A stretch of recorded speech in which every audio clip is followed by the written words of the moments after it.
Tigig panghadlok, gidako. Anong nang hadlok?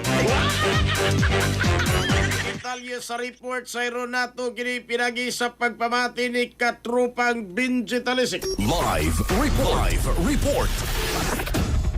Daghang salamat ka ng mga Jerry wa nakaugpo kini usa ka lalaki o 20 anyos nga lalaki human kini ginakop sa mga sakop sa pulis ng Lisay diyadto sa Madugloria o kini ka Blacks today.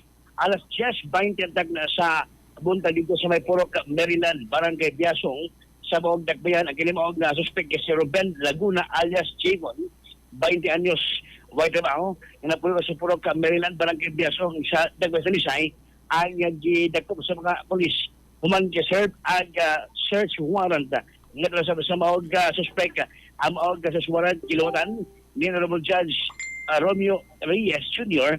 ang executive judge sa Branch 7 RTC neto gi-issue neto April 1 o April 1 this bill by the size ang ginimong suspect bago pa nga sig panghadlok o sig panghulga padungos kitilingban bato nga doon na nakasumbong sa ang pulis i-apply kini og search warrant kini og kisubay sa paghubot og armas ang maong suspect na kung kini og usa ka armas kini dilo sa revolver nga wala lisensya o nga dunay 5 ka mga buhing bala sa 357 caliber ang nakuha sa ba sa mga suspect kaya sa kalapasan sa Republican 501 o kalapasan sa kanya ang paghubot og armas nga lisensya ang suspect karon tanggong na sa selda sa Talisay hangtod sa pagbanhaw o dinuman karon anawa tanggong ng suspect pamangkinig na nagkuha ka armas atol sa gimong pag-serve o search warrant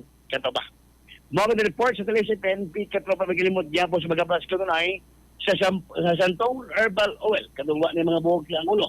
O kadto pasig paglagi sa buhok kala. Ya plus ang Santong Herbal Oil kay magkatalo kini madag-ano tanan. Nimo siya store operated mapalit sa babasag botika sa lugar. On board sa patrol ka balik pag Jerry de Blasio alang sa Pilipino para sa Pilipinas. Inyong katropa Benji Talisik. Extra News. XFM report.